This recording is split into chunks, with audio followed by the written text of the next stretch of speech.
Elephants, coffee beans, hangovers, the Himalayas, and ultracycling in India. How are they all connected? Well, on today's episode, we'll find out how with Super Randonneusse, Divya Tate, founder and director of Inspire India, the premier organizer of ultracycling events in India, hosting the annual Deccan Cliffhanger, Ultra Spice Race, the Great Himalayan, and soon the Dunes 6, 12, and 24-hour time trial.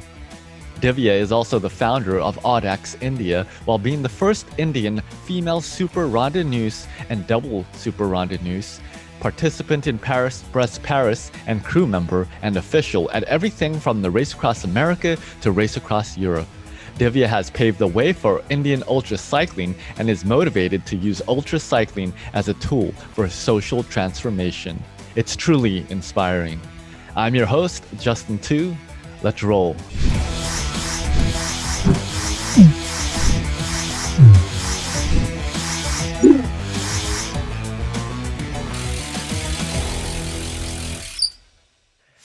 Hey, Ultra family, Justin Tu here, your host of the Ultracycling Show. Thanks for tuning in. Today, we have the pleasure of speaking with Divya Tate. She currently resides in Pune, India, and she uses ultracycling. I think this is so cool as a tool for social transformation, not just in India, but quite frankly, around the world with her participation as a volunteer and an ultra racer herself in ultra events worldwide. Some of her noteworthy accomplishments include being the first Indian Super Randonneusse or female randonneur. That was in 2011. She was also the first Indian double Super Randonneusse in 2013, a Super Randonneur or Randonneusse being one that has completed the 2, 4, and 600 kilometer series of brevets. She's also the founder of Inspire India, a sports management company and event organizer of the Deccan Cliffhanger, the Ultra Spice Race, the Great Himalayan, and the Dunes 6, 12, and 24-hour time trial.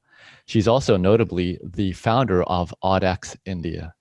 So with that, really excited and a true pleasure to be able to have you on the show today, Divya. Thanks for joining me. Thank you, Justin. Thanks. It's great to be over here and great to be chatting about ultracycling as always. Yeah, best I could tell from social media and just everything that you've accomplished through your many years of cycling, you are just extremely passionate about the sport of ultracycling and also using it again as a tool for social transformation. So I'm really excited to dive deep into who you are as a person in general, but as an ultracyclist and also as an event organizer. So very, very Thank you. excited. Thanks. Yeah. Now, before we get into all of the events that you organize and your whole history of ultracycling, I'd love to start with a quick sprint round of questions, just a series of questions that we can get to know you in a fun way. And you can answer in a few sentences and we'll have some fun with this. Okay, first question, of course, is how long have you even been riding bicycles? It'll be 3 decades soon. I started cycling as an adult in 1992. Of course, I cycled as a kid, but 1992 was as an adult that I started on some really heavy, metal bikes. India didn't have very many geared cycles back then. Wow. I'm sure times have changed a lot in the last 3 decades, especially there in India when it comes to bicycling. Oh, yeah. Oh, yeah. Now, how long have you been an ultracyclist, however you define that? So I cycled, like I said, from 1992 till about 2010. I just toured and commuted and generally fooled around on my cycle without really focusing on any kind of distance. So that's about 18 years of just fooling around. And in 2010 was when the first brevet that took place in India was announced. It was a 200-kilometer in Bombay. And I signed up for that. So that was the first time that I did like an Audax event. And then, from there I started doing 300, 400, 600. So by 2011, I would say I would have entered into this whole ultracycling field. Wow. Pretty cool. Nice history and incredible to learn that the first Audax event in India was only in 2010, which is only a decade ago. But Yeah, yet, from best I could tell, and also from a previous interview with another Indian ultra racer, Mayank Tripathi, it seems like there has been so much developing and so many strong ultra racers coming out of India now. yeah. So things are really accelerating and everyone there is taking it really seriously. But it must be just a very good ecosystem to be able to nurture and offer these opportunities for Indian racers there. So that's very cool.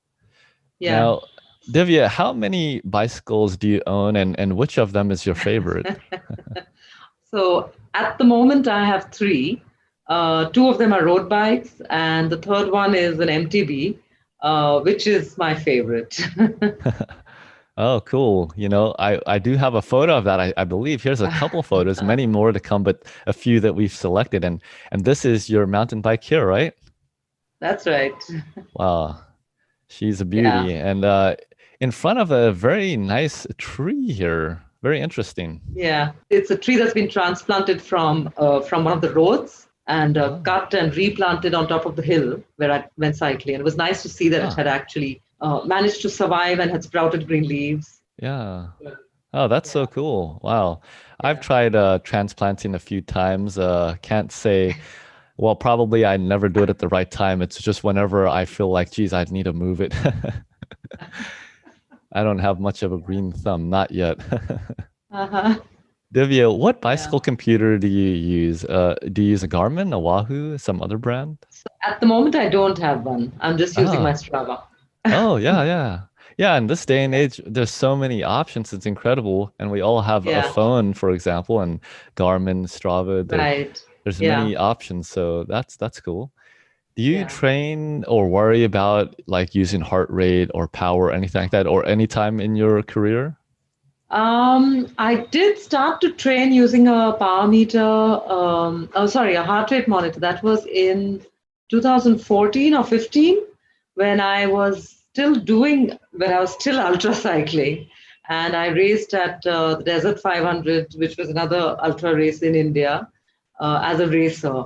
But after that time, my workload with Inspire India and Audax India skyrocketed to the point that I haven't been cycling much. So I'm Oh, just getting back into it in the last few months.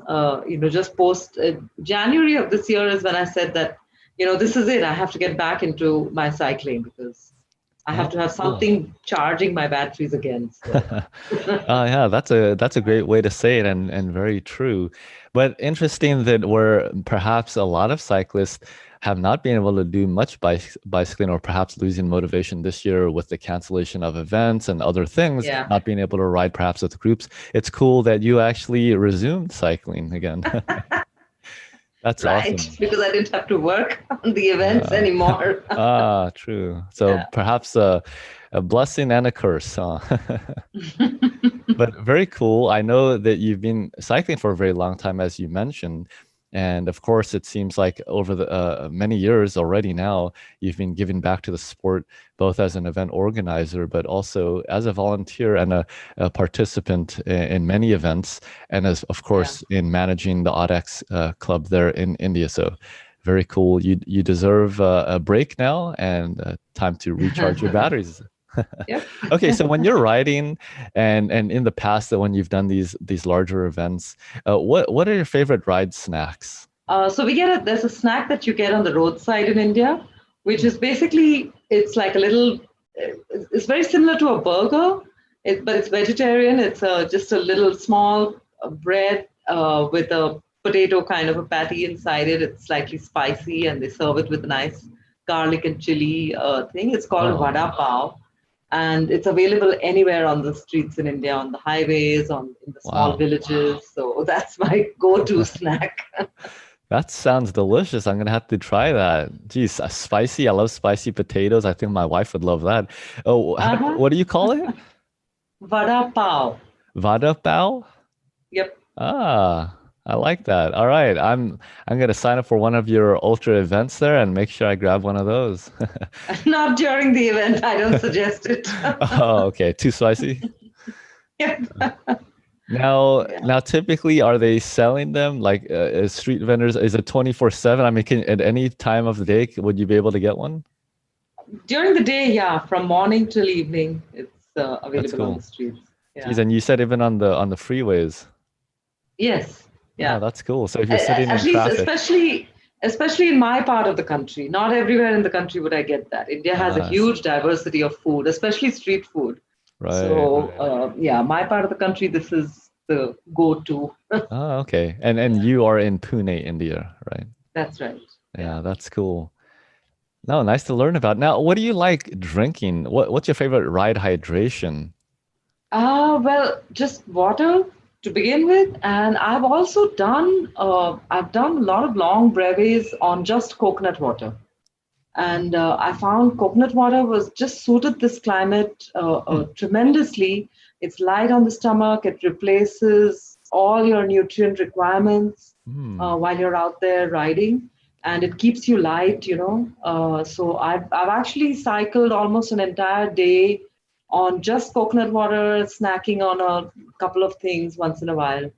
About Cool. 300 or 400 kilometers Yeah, yeah. fueled by coconut water.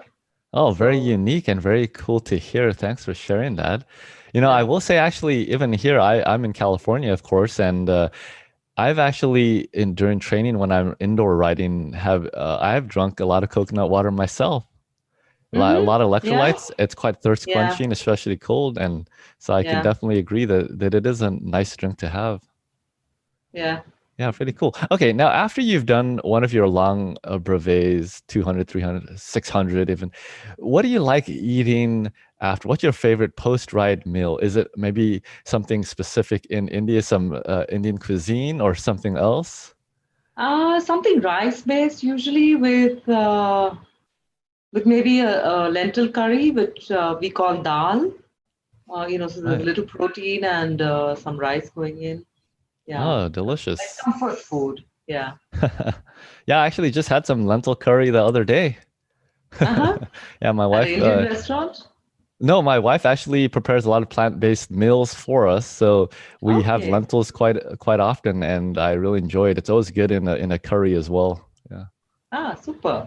Yeah. Yeah. What do you prefer more? Do you prefer the climbs, descents, rollers, or the flats? Descents and flats. I'm not a climber. Okay. So you like the descents? Do you feel pretty comfortable? Does it have to, can it be technical? Do you like going down fast? Well, no, I'm a big person and I pick up a lot of momentum. So on my road bike, I'm actually a nervous person while descending. On my mountain bike, I'm far more comfortable on that. I've spent a lot more time cycling on my mountain bike, so yeah, Okay, cool. I'm more comfortable on that. Do you know what the fastest you've ever gone down a hill is, either on your mountain bike or road bike? The fastest that Um, you've been able to yeah, comfortably that go? yeah, which I captured on my bicycle computer. That was, I think, 66 kmph. Okay. What would that convert to in miles? I'm not sure. Something 40 something. 68. Yeah, let's see. I could do a quick check here. 41 miles per hour. Yeah, That's pretty fast, actually. Yeah, once you get into the 40s, man, and if there's some wind or something, bike starts yeah, feeling a little interesting. Then you have to have yeah, some good bike handling skills. yeah. Right, That's right. awesome. Okay, now Yeah. what time of the year do you enjoy riding the most? And I'm sure, climate is different there than it is here in California, although we are Yeah. also in the northern hemisphere, but fall, winter, spring, or summertime? So in India, we have a different climate period altogether, which is called the monsoon. Ah, that's right. Which is just kind of ending right now. So from June till September is the monsoon. It's heavy rainfall. I do enjoy my mountain bike rides during this time, but Hmm. the best time of year for me to ride over here is winter. Hmm. Uh, you know, Is that then because it's the driest? it's because it's the coolest. We're in Okay. India. It's a tropical That's right. country, and summer can be torturously hot. Uh, So our event season actually is winter. We start Interesting. from October till about February is when we can do the long rides, the long distances. Oh, and interesting. summer will be downtime for us. Wow. Yeah, that's cool to learn. So, of course, you do host a variety of ultra events there through Inspire India, your event sports management company and event organization. Now, are those events during that time period during the winter time? Yes, Okay. all of them except the Himalayan, because the Himalayan ultra race is way up in, it's the highest ultra race anyway, and the Himalayan climate zones are different. So we Mm. winter over there would be impossible to do an event. So we Right. do it just before, and it's a very small window of time that Huh. the roads are open. Travelers can go into Ladakh. Uh, It's only between June and September. September, the storms start and it starts getting tricky to be there. So we right. hold our event in early September, just Ah, before the window interesting. closes. Yeah, Yeah, no, very cool. Very cool to learn. yeah. Now, what is the hottest that it gets there typically during the Indian summers? So in my region, it can go to 42 degrees centigrade. Ah, okay. Rajasthan can go to 48 degrees centigrade. You'll have to convert Oh, that wow. to Okay, Fahrenheit. yeah, 42 is 107 degrees Fahrenheit for Yeah, us here in yeah, America, and 48 would be 118 degrees. So yeah, definitely very hot.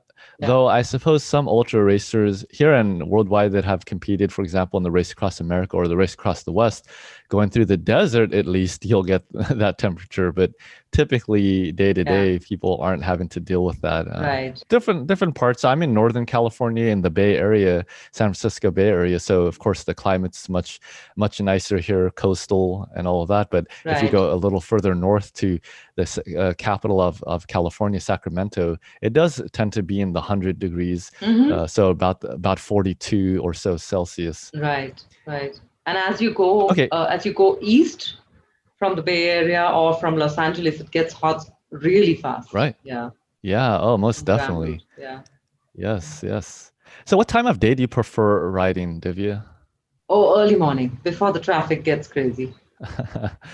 I can imagine traffic is quite bad, especially you're in one of the metropolitans there, Pune, so must be Yeah. very bad. Yeah. Yep. Yep. Now, are It you is. able to ride out like into the country roads or into the less congested areas, or is it like a very large area where you are, where you're pretty much having to bike mostly in where there's traffic?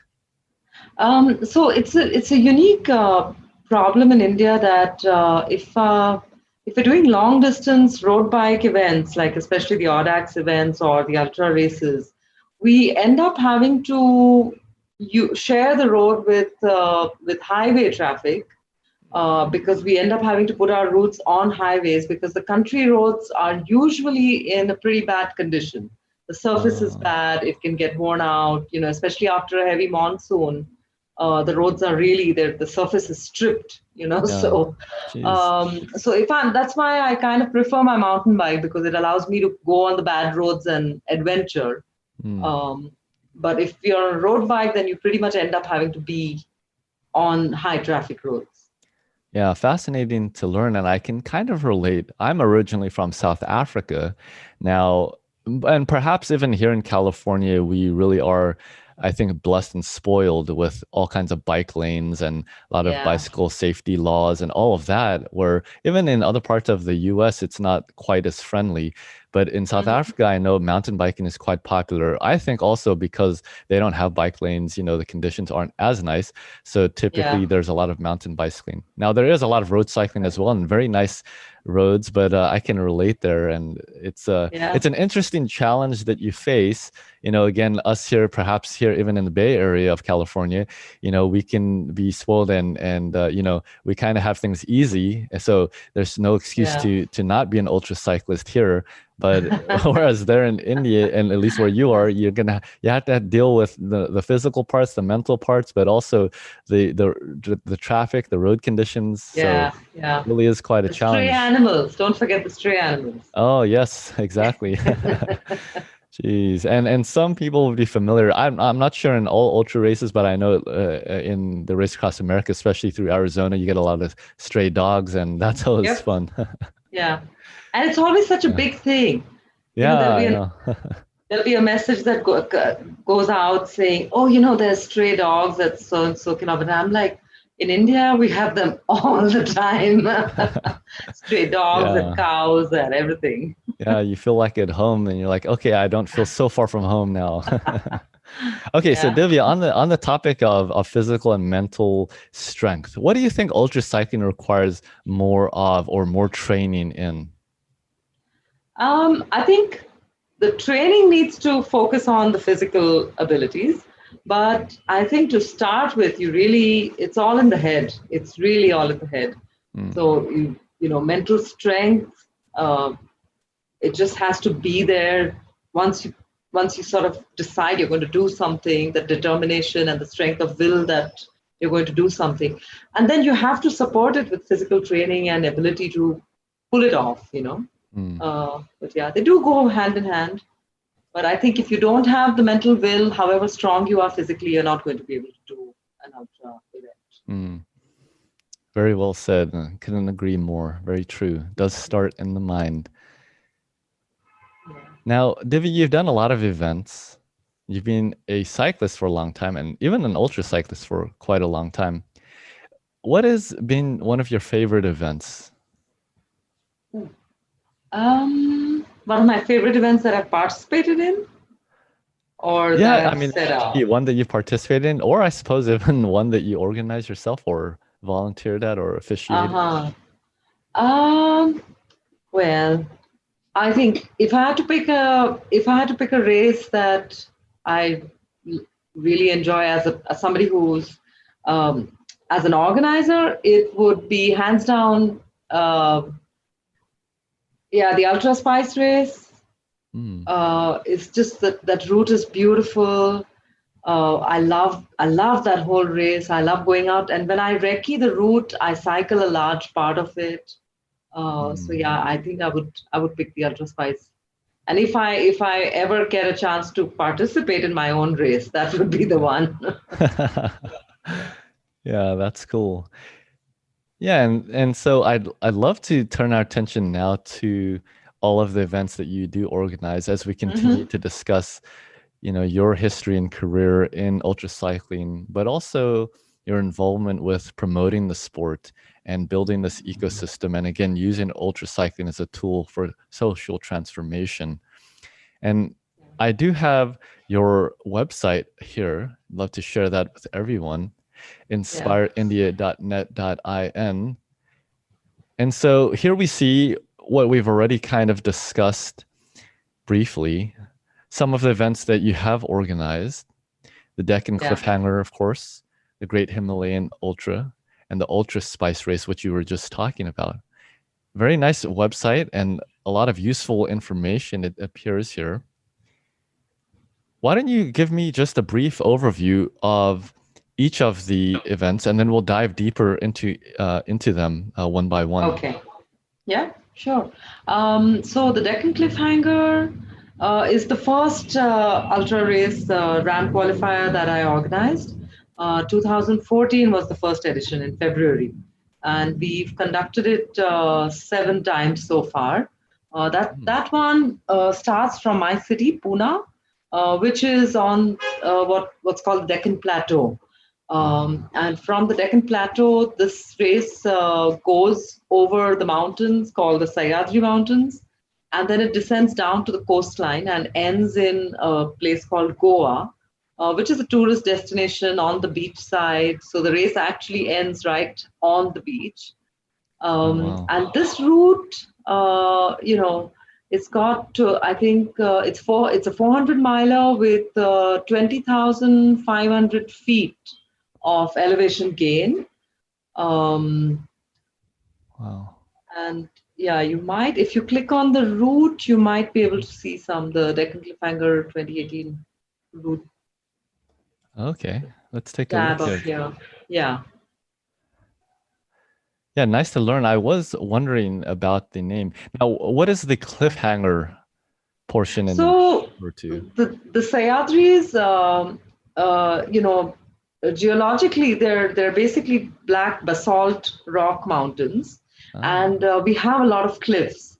So the cliffhanger name came from that because we go along, we climb up into the hills and then we descend down along the cliffs, along the escarpment.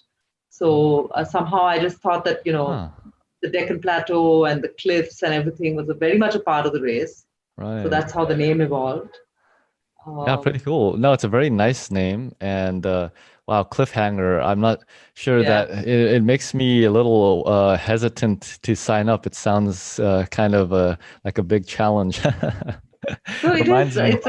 It is a bit of a tough race. Yeah. In terms of, well, I mean, the timings are not as fast as some of the other races, which are 400 miles in the rest of the world. But that's because my timings in India are usually a little looser because of the road conditions. Oh, I Because the see. road surface is bad, there are stray animals, traffic conditions are bad. We don't Hmm. have pullovers and things.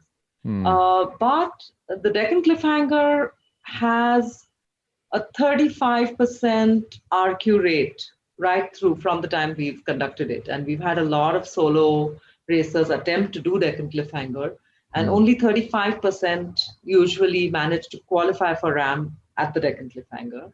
Wow. Another 30 or 35% will finish, but they will finish the race I give a time window of about 5 or 6 hours after the RAM qualification timing, Hmm. allowing people to come in later and still be acknowledged as finishers. And another one third will not be able to finish at all. They'll DNF. Hmm. So it is a bit of a cliffhanger. Yeah, indeed. It reminds Yeah. me of, well, a couple of races here in California. We have a large double century series of races as part of the California Triple Crown. And there's Yeah. one in particular called the Terrible Two. That one, I mean, it just sounds quite terrible. And of course, there's the Devil Mountain double century. And Uh-huh. well, all the names keep us keep us on our toes, I suppose. Yeah. Keeps it fun. Right. Yeah, Yeah. and so we were looking here at the route here with the ride with GPS, and Yes. as you mentioned, so it starts here where you are based and ends That's down right. here in Goa. Yeah. Yeah. Right, cool. And And so, yeah. when is this event? Which month? So the very first edition was conducted in February, Hmm. but then I thought for various reasons that November would be a better time of year, allow people to train and better weather. Hmm. So we shifted. So in 2014, I conducted the race twice actually. It was conducted Oh, in Feb, and then we switched to November the same year. After that, cool. it's been in November every year. Okay. Oh, nice. Yeah, that's awesome. That reminds me again of another double century race out here, the Solvang double century. Very beautiful one, Solvang, California. And it's Uh also huh. near the coastline, Highway 1, of course, Pacific Coast Highway, very Yeah. famous. They run Planet Ultra does. They run a fall edition and also a spring edition. Ah, I see. Yeah. Okay. Slightly different routes, but a lot of it Yeah. the same and Uh-huh. same beautiful Oh, area. well. Yeah. Okay, now so on this route, so 400 miles, it Yeah. looks like it starts with a gradual kind of descent in elevation, but then it very quickly, just about 10 miles or Yeah. not even 10 miles, but it starts a climb here, very Yeah. sharp peak there, it I looks think like. that sharp point might be an error Oh, because okay. we go through a tunnel at that point. Oh, So interesting. that point goes through a tunnel. So that sharp peak would might be just the Google might have picked up the mountain above the tunnel, Wow, yeah, taken like a interesting. straight line over it. Yeah, well, I'll take the credit. Hopefully, my GPS gives me that extra elevation gain. Okay, so Yeah. and well, it looks like, I mean, even from the starting line, you're already at over 2,000 feet of elevation. So Yeah. it's not like here where I am in the Bay Area right now. I'm at sea level, essentially. So we Right. have a little bit of altitude here, but not. I don't think anything that would affect, especially Indian Oh riders that no, are no. obviously living there. Right. Yeah. Now it looks like it goes up to just about That's the 4,000 mountains. feet. Yeah. Yeah. Yeah. Yeah. So Cool. that's where we climb up into the Sayadris at one of the higher points I over see. here, Hmm. and then descend. And that adds to the challenge of the race because it's almost like a different climate zone when we climb up that portion, Hmm. and that's early in the race. And then when people descend down, that later flatter stretch gets really hot. Hmm. So I've seen a lot of racers burn out after the climb, after they come Yeah. down, actually. Wow. So Yeah, very yeah, interesting.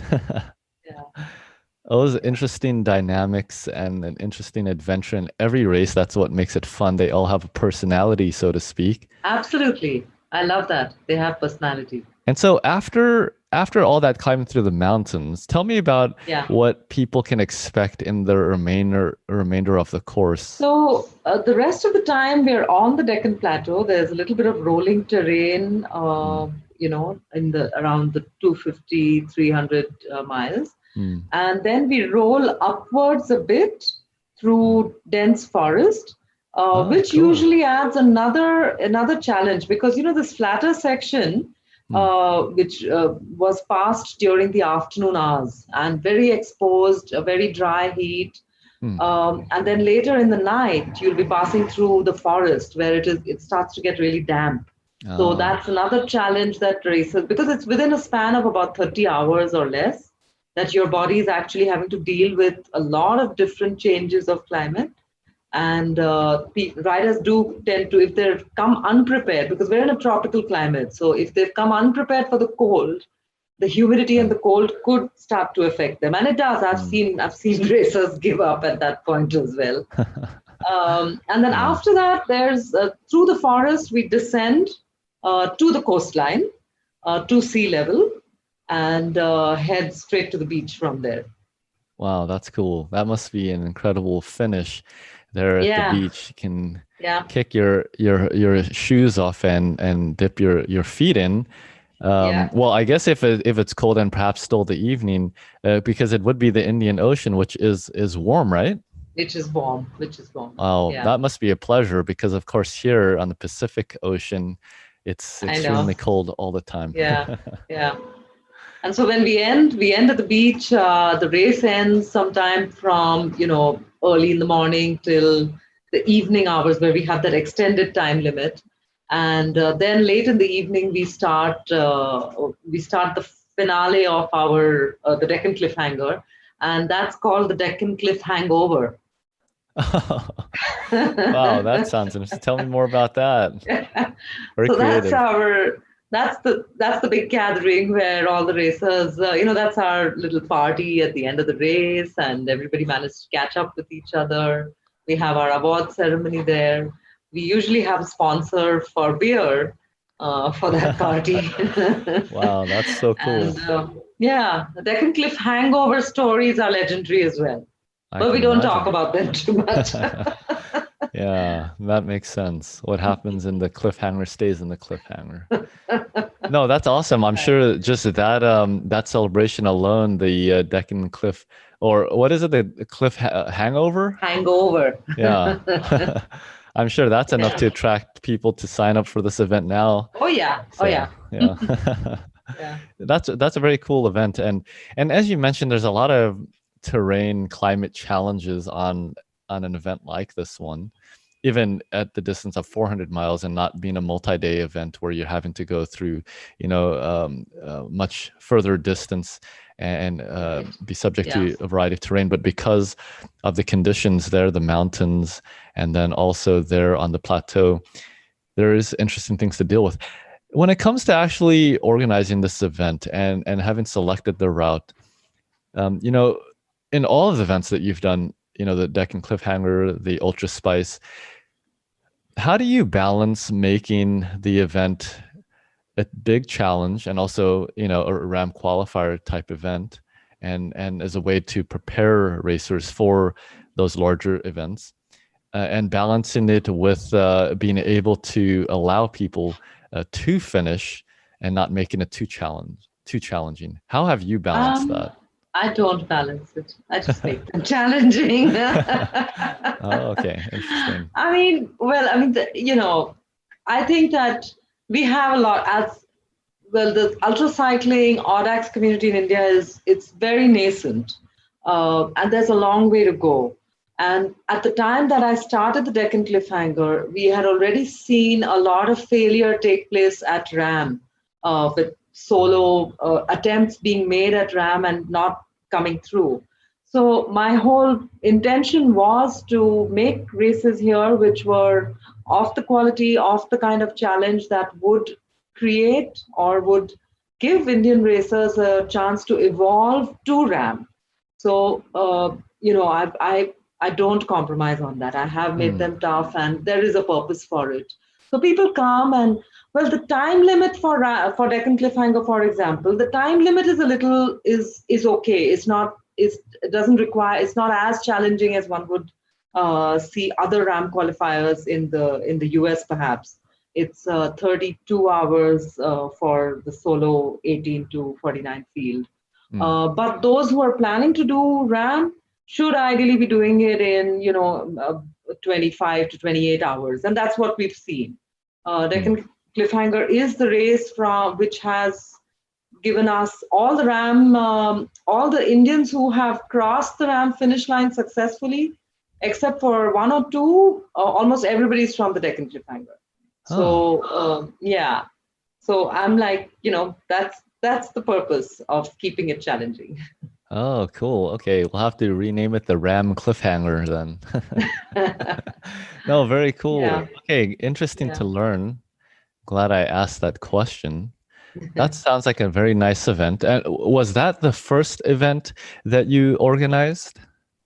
That was the first RAM qualifier that I organized. Hmm. I was introduced to RAM in 2012, where I went with a racer from India as his crew member, but I was recruited like a week or two before RAM, and Oh, I knew wow. nothing. It was not a great experience, but I was introduced to RAM, and I was like, wow.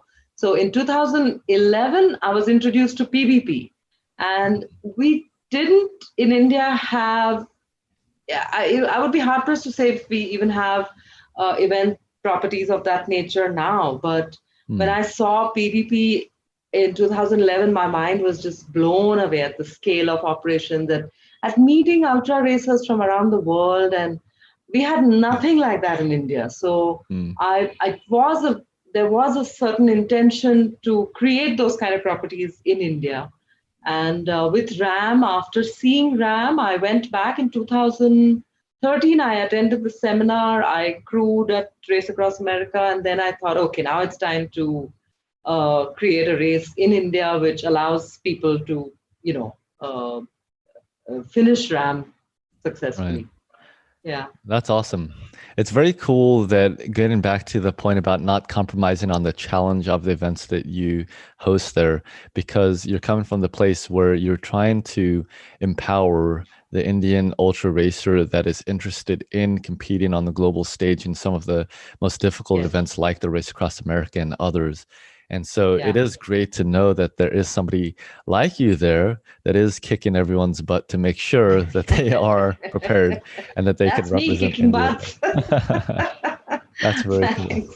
Yeah, I guess you don't have to feel bad about it when you see everyone dropping out left and right on that Deccan Cliffhanger, because eventually they'll come back, and then once they Yes. cross that finish Yeah. line, that'll be a Yeah. stepping stone to crossing the ramp finish line. Yeah. So Yeah. that's awesome. And And I just wanted to say that it's making all a little bit more sense now, from my conversation on a previous episode with Mayank Tripathi, as he was explaining to me, his own ultra cycling career, sure. and as Yeah. I've observed myself the large participation in Indian ultra racers in the Race Across America, and I've always wondered, really what is spurring the ultra cycling community there and the ecosystem, and I think I've finally found the impetus for it all. Thank you. Very Thanks. cool. Yeah. And so, of course, you do also organize the Ultra Spice Race, which Yes. Mayank had talked about as well. Why don't Yeah. you give us an overview of the race as well? Yeah. So after the Deccan Cliffhanger, which is a 400 miler, what I realized was there was a big gap between 400 miles and 3,000 miles at RAM. So the Ultra Spice race was the race that was attempting to be a stepping stone between the two. Another challenging race that would allow people to, be on the road for 5 days, experience what it feels like to be ultra racing against the time with crew for day after day rather than the Deccan Cliffhanger is a non-stop race, so nobody sleeps. You can do it with one car, no crew rotations or anything. But if you want to prepare for what you're going to be doing for a 12-day race like RAM. Okay, so the Ultra Spice race, there's three different distances. Yeah. There's the 100, 1200, and 1750 kilometer. Yeah. So the Ultra Spice race starts where the Deccan Cliffhanger finishes at like exactly the same spot. On the beach where we finish the Deccan Cliffhanger is where we start the Ultra Spice race. Okay. And so do you start with the hangover then? So that makes it really a challenge then, right? Yeah, we should try that. Interesting. Yeah. So it starts there in Goa. At sea level, right at the beach. Right. Yeah.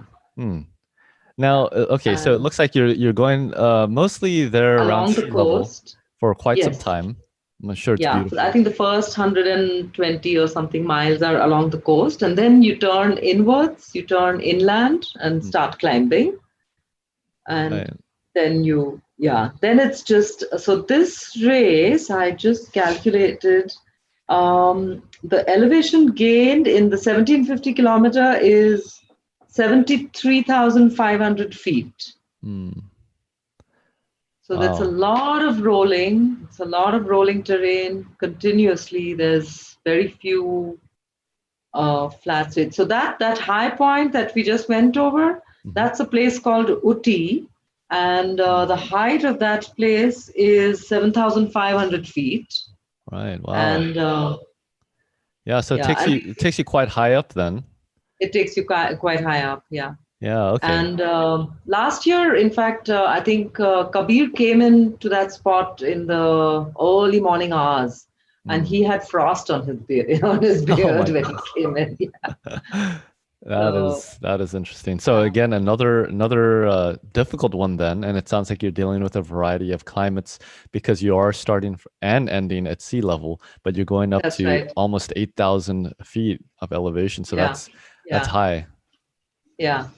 And, so what are some of the major challenges that one can expect in competing in this specific event? So the Ultra Spice race, the biggest challenge is in the elevation gain. It's continuously rolling terrain, but it's a beautiful route. It's you start on the sea, on the coastline, and you're on the coastline for about the first 100 plus miles. That's kind of warm and humid climate. And then once you start climbing up, it's forest, it's spice plantations, you're continuously, so you don't feel that heat so much.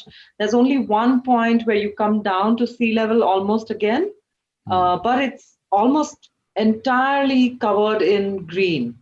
So I know from the racers that everybody who's done the race, in spite of the challenge, really, really loves the route. We go through coffee plantations and we go through tea plantations and we go through elephant country. That's why the logo has the elephant and the coffee beans and fascinating. Oh yeah, that logo. If you could pull the logo out, that'd be nice. Yeah, let's see. Let's take a look. If we look here. Yeah. The Ultra Spice race. Yeah. So on the route, little coffee beans there. That's right. The elephant. What do these spikes represent? Is that the continuously rolling terrain? Crank. That's the crank. Oh, yeah. I see it now. Oh, okay. Like a stylized. Yeah, I must say, very, very creative and colorful logos. They're beautiful. Thank you. Yeah, pretty cool. Yeah. So I'd imagine if an elephant or a herd of elephants were chasing you, that would help you get over some of those climbs. Really fast. Yeah. Yeah.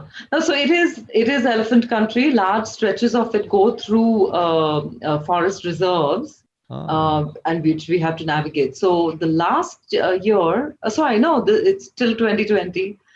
In January of 2020, when we did the Ultra Spice race, I introduced a kind of a fusion format.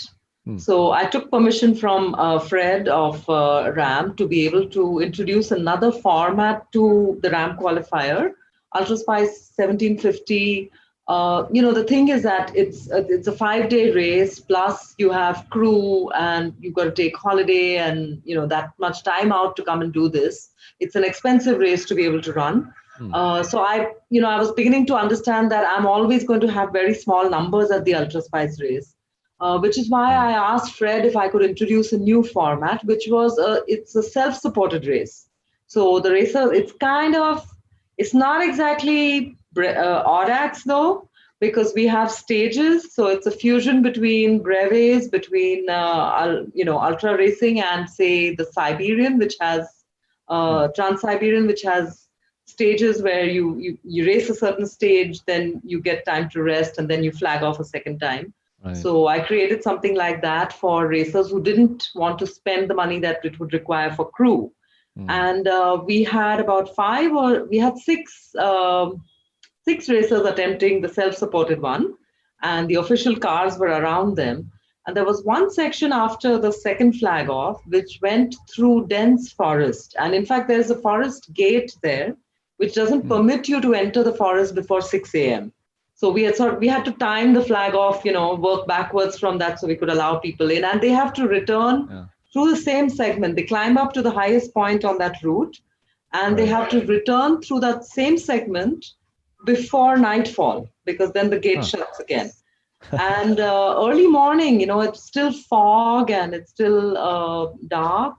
And a couple of the local people on the route, there were these 6 guys cycling along.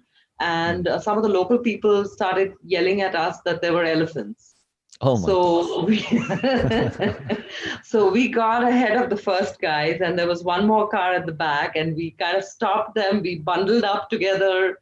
We tucked ourselves into the gate of some plantation or some work, and we just waited there until the last guy was brought in. I had to do some time calculations and give people some kind, because they had already started to spread out. It's a race after all. Yeah. So we had to calculate what time we stopped them and what time we let them off, and add, kind of deduct that later.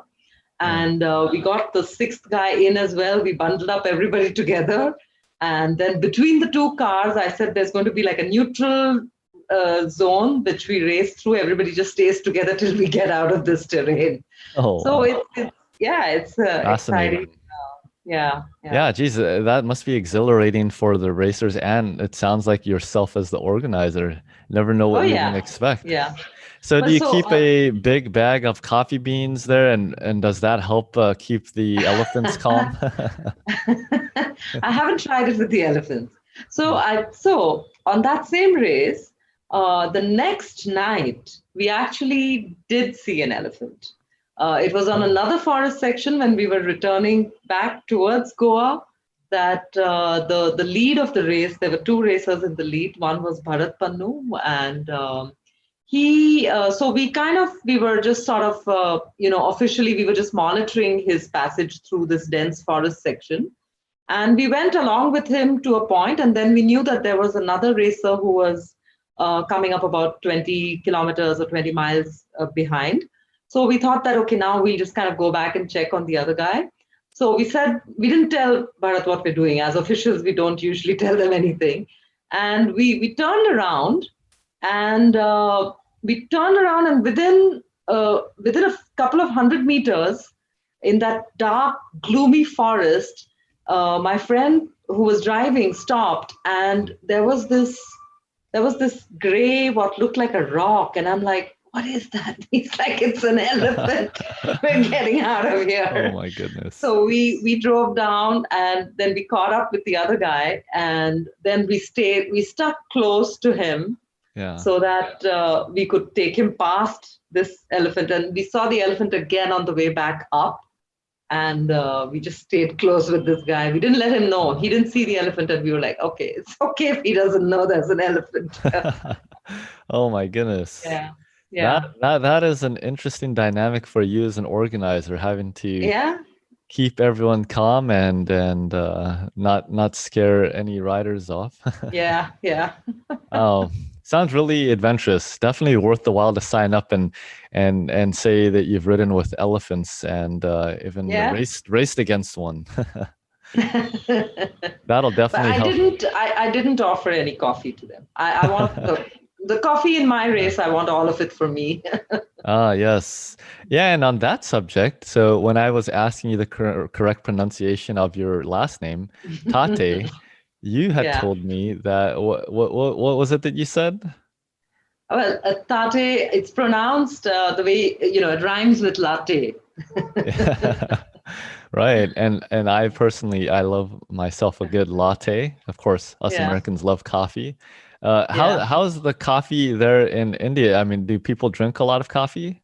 Or is it We have tea mostly? started to now. Huh. So on this race route, we passed through a region called Coorg, Mm, and Coorg is just covered with coffee plantations, and coffee plantations are mm, beautiful. mm, There's pepper growing on those plantations as well. So it's a mm, combination of pepper and coffee that they grow over there on tall trees. mm. And we always stop and pick up coffee for ourselves when we pass through that region. Boy, now you're speaking my language. All right, and so there's the selling point. The Deccan Cliffhanger, the selling point is the hangover that you get at the very end. And this one, it's the delicious coffee that you'll get.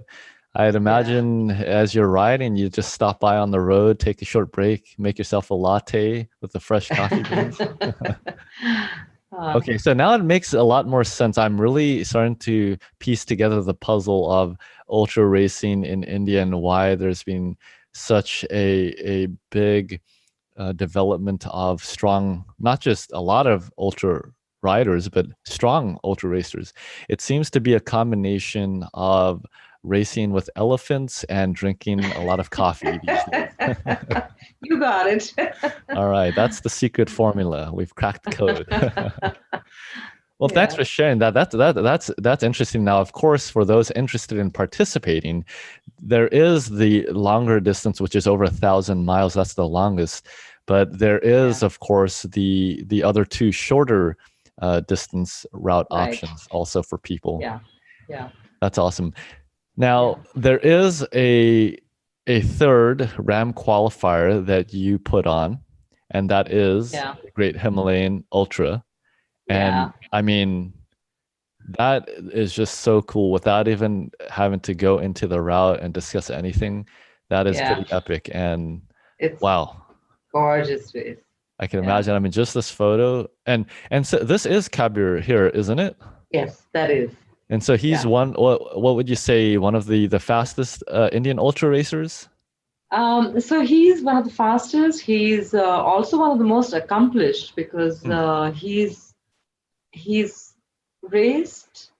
I lose count, but I think it's about 7 or 8 ultra races or more. More. You'll have to get that from him when you interview him. Hmm. And of course, he's a Ram solo finisher last year, 2019. He was going to do it again this year in June 2020. So we created some awards also, and one of them is an award that has been named after him. And he's the winner of that award twice already. The Kabir Rachure Award Wow. goes to Kabir Rachure again. Jeez, you So, guys so are the having award fun. is for completing all 3 of the Inspire India races um, Uh, within a certain span of time. So he was Interesting. the first person to do it. He won and he's done them with podium places in all his races. He's Yeah. won the Great Himalayan twice. Yeah, so it'll be very interesting to interview him. We do plan on having an episode with him shortly, so folks could stay tuned for that, and we can hear all about it from Yeah. Kabir. And I'm eager to hear from him how much coffee he drinks. I don't think he drinks it. Now, here's the route. Tell me about the route. We're looking here. Of course, it's way up Yeah. north. Yes. Where does it start? Is it Definitely. an out and back? It's an out and back. Okay. It starts the race is in Ladakh. It starts in a town called Leh. Mm. Yeah, there you are. We have a small section that goes sort of southeast and then back again. Mm. You know, and then we continue up along the Indus River. Right. So notably, it is starting, what is it, about, it looks like over 11,000 feet.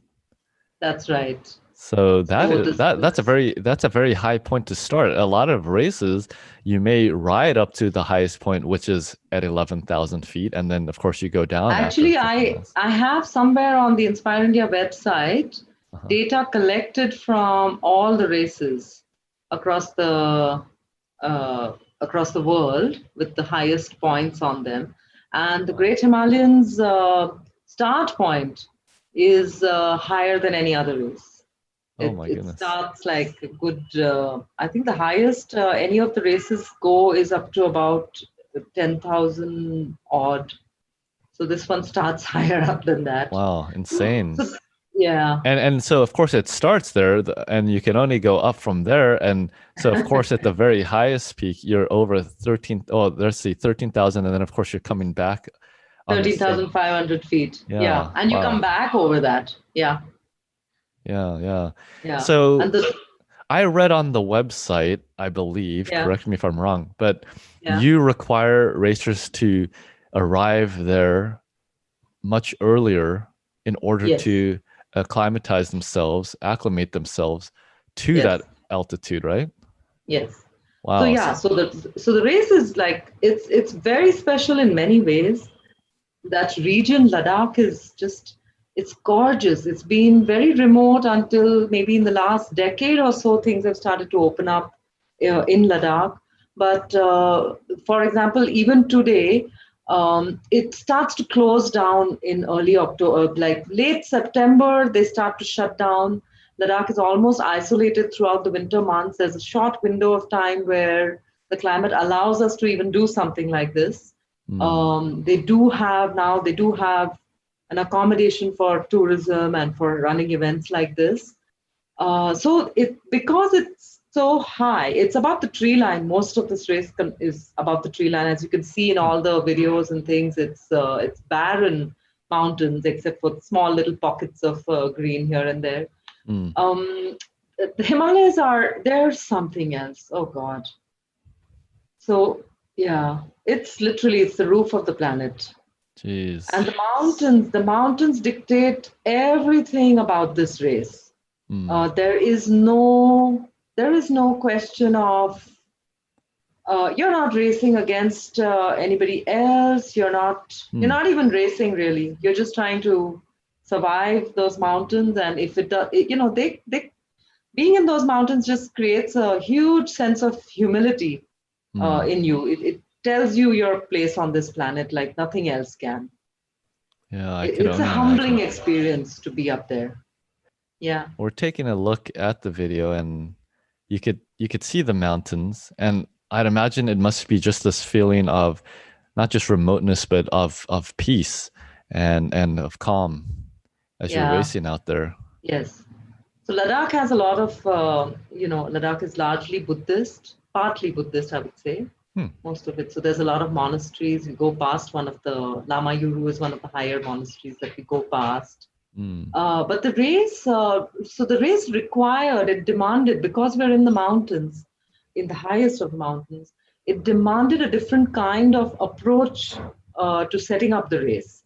Hmm. And that's the reason why I had to insist that racers come in about a minimum of 10 days before the race starts so that they can acclimatize. And you can feel it, you get off, especially if you fly into Leh, the moment you get out of the airplane, you Hmm. can sense the lack of oxygen in the air. It's Oh my goodness. yeah, yeah. I mean, just collecting your bag and walking out to the car, and you're like panting and breathless. I mean, okay, not everybody, but But that is a and very real and serious challenge that it really puts it in perspective, because I think some people, when they're riding, maybe they're starting at, 7,000 feet, or, perhaps even 8,000, and then they go up to maybe 10 or even 11. They really worry even at those altitudes. Now, this one really Yeah. puts it in perspective. This kind of event, you really do have to take it seriously. Yes. Otherwise, I mean, there's Yeah. no way you're going to make almost 400 miles of riding through such high Right. altitudes. And Yeah. and Yeah. how's the climate otherwise during the event? Does it get very So, hot and very cold during the period? the challenges of this race are not just in the fact that it is a high altitude race. It also has a lot of elevation gain that you that you encounter in the race. The other thing is that the mountains, the exposure to the air, they're barren. There's very little things that are available on the course of the mountain. Mm, Um, so all of these sort of add to the challenge of this race. The climate, if it's good, it's good. If the sun is out, you can get sunburned. If you get cloudy weather, you're lucky until it starts raining. If it starts mm, raining, it's going to get freezing cold in no time at all. mm, So it is a race that really, it has a lot of you're on the edge really with this race. You've got to mm. be fully alert, you've got to be fully prepared. You've got your crew has to come in also a few days in advance to make sure that they are acclimatized, that they can actually assist you, because Mm. people can get altitude sickness at any point, can hit anybody. So we Mm. actually give a oxygen cylinder in every crew vehicle. We demonstrate how to use the Wow. oxygen cylinder, and they carry it with them. There are medical facilities on the road, but it's very rural, very, very low key kind of medical facilities on the route. Mm. Hardly any, So there's another interesting thing which I've introduced in this race, which is that there is a mandatory 3 hour break. So if you pull up the route, there's a point on that race route that the lowest point on the race route. Mm. See, it seems to be around That's right. here. The lowest point, and that lowest point is still, I think, Oh, over here. 9,000, a little, Yeah. yeah. Wow. So Almost that's 9,000 1,000 feet. back. That's the Yes, lowest point. Man, people that's the need to lowest catch point. that detail. The lowest point is 9,000 feet. So I have a 3 hour mandatory break at the lowest point on the return, because if you Mm. see, where you had your cursor right now, Yeah. the second time that, yeah, Right. from here onwards you're just climbing, and Mm. now this is after a whole day in the saddle Right. at that altitude. So at Mm. that point, I enforce a 3 hour break on the racers and the crew, Mm. uh, which is mainly because I don't, if people get sleepy or need to rest Mm. anywhere on this race, it's impossible to just stop your car on the side of the road and take a break. It's Mm. dangerous beyond words because of the altitude, because of the exposure. The mountains have nothing, there's just, it's like Yeah. really, it's a crazy kind of terrain. So I've kept that Sheesh. little break in a place called Kargil. We arrange hotel rooms, and everybody, if you're going to sleep, you sleep here, mandatory 3 hours. I think it's the only RAM qualifier ultra race which has anything of this kind. Yeah, And then definitely. after, And yeah, it yeah, sounds like one of the best RAM preparations. In fact, if you could do this event, I feel what can't you do? I mean, you're really having to battle a lot of elements and a lot of yeah, changing things both in the climate and the yeah, terrain within yeah, a short period of time. Now, it's not yeah. by any measure a short or easy race. It is almost 400 miles. So that's taking you what 375, I think, yeah, 375. 375 miles. So Yeah. how long is it taking the participants in this event to complete it from the fastest to the slowest? So far we've had only 2 or 3 participants every event that we've conducted. This year we had to cancel it. Mm. So I think Kabir has finished it in 36 hours, including the 3 hour break. Hmm. Yeah, That's pretty fast then. yeah. So Kabir is very strong, so it makes sense. So He's, yeah. so okay, now we finally got in the trifecta, the triangle of RAM readiness from India. It's the elephants, the coffee, and the Himalayas. Yeah, yeah, That's awesome. Yeah, yeah. it's an incredible event. It'd be cool to check it out. But honestly, even me just looking at it and talking about it with you, I can't help but feel a little sweaty palmed and a I'm little glad. scared. I mean, like you said, there's ultra events, and I think then there's ultra events. This one Yeah, is definitely one that you can't take lightly, not just no. because you think, you could take on whatever challenge you could take on and you feel confident mentally, but Yeah, literally, physically, and here on the mountains, it could be the matter between life and death if you're not taking it seriously, and Mother Nature yes, can run her course. So yes, it yeah, is amazing that even for you as an event organizer, having to consider these things like the mandatory rest, having the oxygen in the vehicles, that adds a whole nother dynamic. And so the yes. thing, I think the recurring theme here with the events that you put on, as you mentioned earlier, you don't shy away from putting on as challenging an event as you can. And this, of course, is, I think, one of the most challenging. The only thing I guess that would make it more challenging is to do it twice in a row. But Well, we have the extreme planned, huh, which would add about 300 kilometers to the wow, race, and we would be going over an even higher pass. So, an even higher pass. What are you going to yes. go over the Mount Everest? Wow, that's cool. So where will that route take you? If I pull back up the route here, so it's going to be a similar Yeah. route, but then at some point you So, actually go off to go do a higher pass. um, no, so from the start point, Hmm. we would go sort of Okay, so you continue down this way. southeast. Yeah, Hmm. yeah. So we would sort of go 150 kilometers in that direction, and Mm. then go back up and do the other one. Ah, I So, see. Okay. and there's a pass called Tanglang La.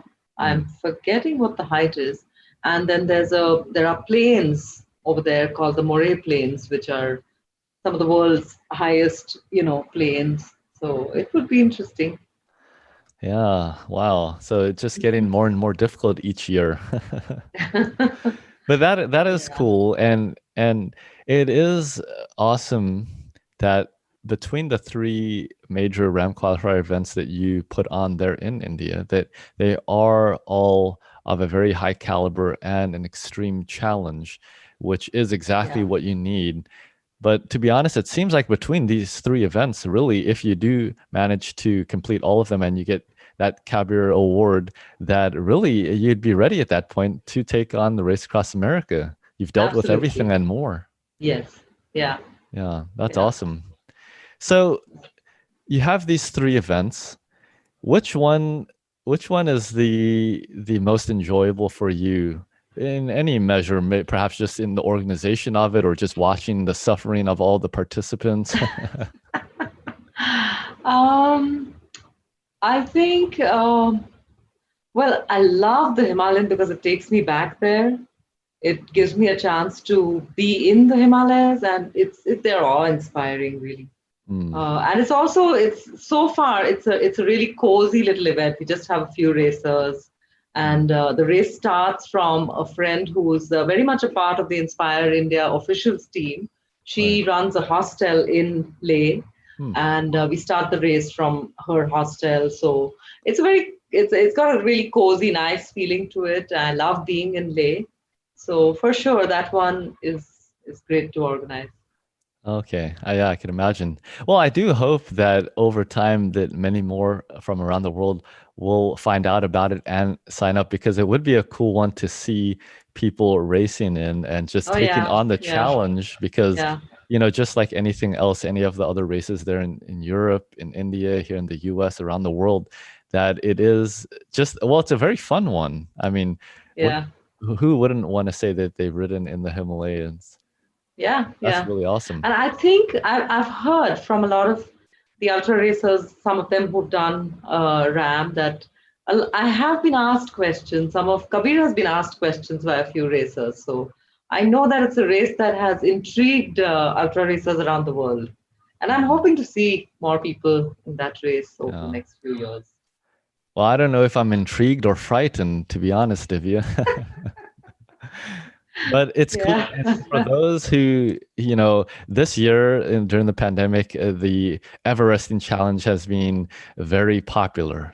But Yes, it has. perhaps in Yeah. 2021, the Great Himalayan will be the next challenge. And then you I can hope really so. say, well, even in Yeah. this event, you do ride more than 29,000 feet, which is the Everesting With the Challenge Everest. Oh, qualified. yeah. You're doing about Yeah. 33, 34,000. Yeah. 34,000 feet in the Right, 600. right. Yeah, so that'd be cool. So you could say you did an Everest in the Himalayas. Right. That's awesome. Yeah. Well, Divya, I also have here as we close out on this awesome episode. So glad that we were able to chat about all of these events, but also about you as an ultracyclist yourself, and hope you're able to go out and ride your own torturous rides soon again. Of course, I do encourage everyone to Right. check out your Facebook page for Inspire India to stay up to date with that and more. I'm sure there'll be many more grueling events hosted by Inspire India and yourself shortly. A lot of nice updates. And the best I could tell as I followed the page myself and also you, that you are very active and involved in the sport of ultracycling, and you're just a great ambassador for the sport. Thank you. And so it's awesome, and I do really applaud you for that and really cheer you on, not just for Indian ultra racing, but quite frankly, I think for everyone around the world, there's a lot to learn from the events that you've put on and also the experience that you've had. Of course, you have been involved and with so much. So before we close out the segment, I do want to touch on the notion of using ultracycling as a tool for social transformation, because of Hmm. course that is something that is important to you and that I would love to learn more about. Yeah. I think I mentioned that I've been cycling since 1992. Mm, And for the first 17 or 18 years of my cycling, I was pretty much I was, I was solo. I knew almost nobody in my socioeconomic who was cycling, doing the kind of stuff that I did. mm, It was only in 2010 when I signed up for my first brevet, which mm, was 200-kilometer ride, Jan 2010, mm, that I got to actually interact with others. And I did the 200-kilometer ride. I was nervous. I had never done 200 kilometers in all my 18 years of riding. And I did the 200 kilometer, and then I sort of signed up for to do the 300. Then we learned about PVP, and I managed to qualify to go for PVP in 2011. And in this entire process, I sort of experienced a tremendous personal transformation. I mean, mm, cycling really is transformational as it is, for somebody mm, who just the way to explore the countryside, explore your own physical capabilities, your physical limits. mm, And so there is this personal transformation. And at the same time, coming from India, where there existed absolutely no ecosystem for cycling till 2008 or 9, mm, for me, when I experienced this transformation and going to PVP and connecting with the rest of this world through cycling, I really wanted to bring this back and share this with fellow Indians who we didn't have these kind of events over here, and it was very much a desire to sort of facilitate this activity so that people could undergo a personal transformation. And I believe that any social transformation can only start with personal transformation. You have to mm, undergo a process of learning and relearning how you perceive the world before, as a community, you come together and change, and society changes with you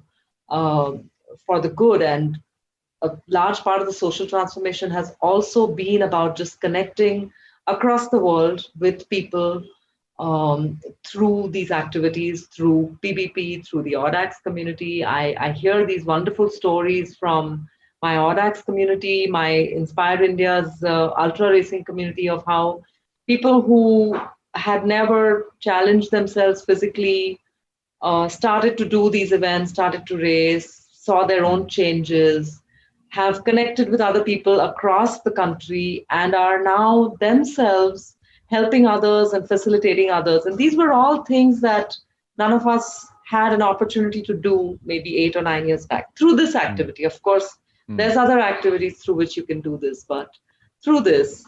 So those stories are wonderful, and it just tells me that there's, I sometimes feel like my work is done. Well, it seems like you've done a whole lot to contribute to the sport. And I think just on a global stage, as we all learn about what you have been up to as an ultra cyclist and also as a promoter of the sport. So well done. And thank you for all that Thank you you. do for the family of ultra cycling and also for the community there in India. It's cool that you've given all of these racers like Kabir the opportunity to develop and to challenge themselves with very, very high quality and challenging events. Yeah. Thank you. And Thank you so so much. we look forward to staying in touch with the ultra cycling scene there in India and everything that you're up to. Hope we can make it out to one of your events. I think that'd be a Yes, I great hope deal of so. fun. Yeah. In closing, Divya, what would you give as tips for people to get into ultra cycling? What do you tell the people there in India, somebody that wants to do RAM one day, but yet, perhaps they've only ridden for a short time, or perhaps they haven't even, what would you tell them as a tip to get started with ultra cycling?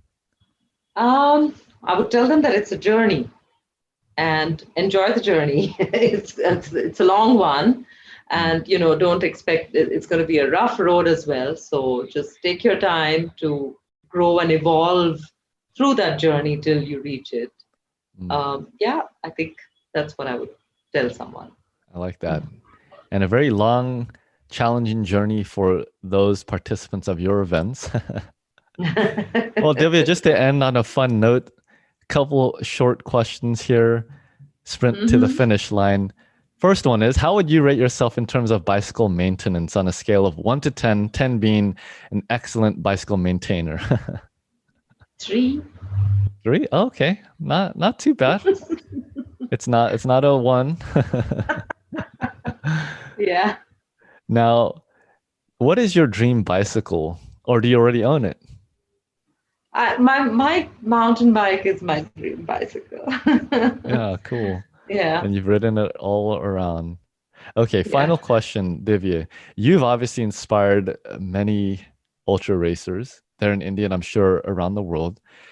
But has there been anybody that has inspired you personally, or somebody that you would want to nominate for a future episode, a story perhaps that you're interested in learning more about? Ah, okay. So that two separate questions really. So one of the people who I was very inspired by in and this is I'm saying maybe 20 years back, that's the time where I was just touring and commuting and enjoying leisure cycling, exploring. And the first time that I did a tour actually was soon after I read about a woman called Dervla Murphy. Hmm. She's a UK person, elderly. I'm not even sure if she's still alive, but she did some hardcore touring, on her own, solo touring around the world, like back Yeah, when. right. And I was very inspired when I read about her. And this is in the very nascent stages of the internet. So somebody actually sent me a scanned printout on my email about her. That's how I Uh, learned about her. cool. So yeah, she inspired me to um think. But coming to maybe somebody who you could interview um, for your episodes, there's a close friend of mine called Yeah, Ela Patil. She's a friend of mine who has ramp qualified. She's the only woman so far who's qualified for the race across America at the Deccan Cliffhanger. And a couple Oh, of years back, last year, I think 2019, she did the Ultra Spice 1750. mm, She's the only woman to have attempted it also. She finished a few hours late, but she's such a strong woman. She might even at some point attempt either race across the West or Ram. Let's hope so. oh, wow. So she's somebody who you should maybe get in touch with. Cool. Yeah, And thank you for actually, that suggestion. if I could just, there's something that just came to me Mm, about it's Audax related, really. mm. But last year, I created a unique club in India, which is an Audax Women's Club. It's a Ah, unique club around the world, actually. So hmm. we decided that the number of women in Audax cycling is, even in ultra cycling, is really low. And we need to see more women coming out. I'm connected to a lot of strong women here in India and across the world.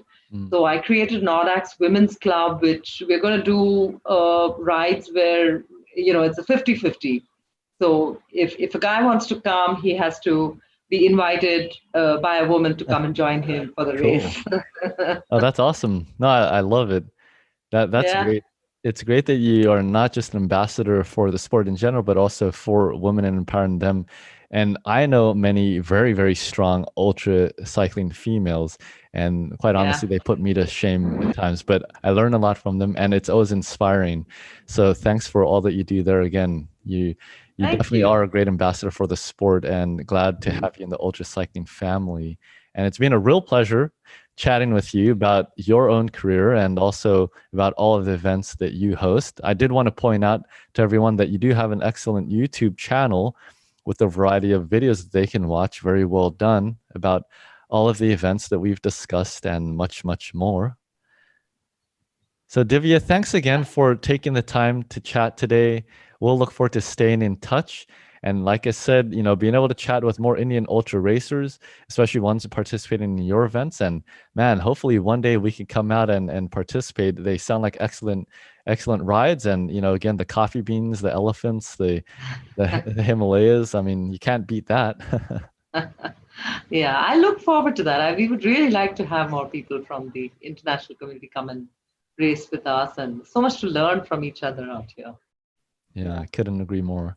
Well, thanks again, Divya, and thanks to everyone watching at home. Hope you enjoyed this episode. Got some new ideas for yourself, new challenges, more inspiration, and perhaps things to consider when it comes to using ultracycling as a tool for transformation, both in your own life, but also in the wider ultracycling community. And so stay tuned. There's a lot happening in India, a lot of it spearheaded, it seems, by Divya as well. And so I'm excited to see what happens. And, consider participating, sign up for one of these grueling ultra events put on by Inspire India. Sure, you won't be disappointed. We hope to see you out there on the roads. Until next episode, keep spinning ultra.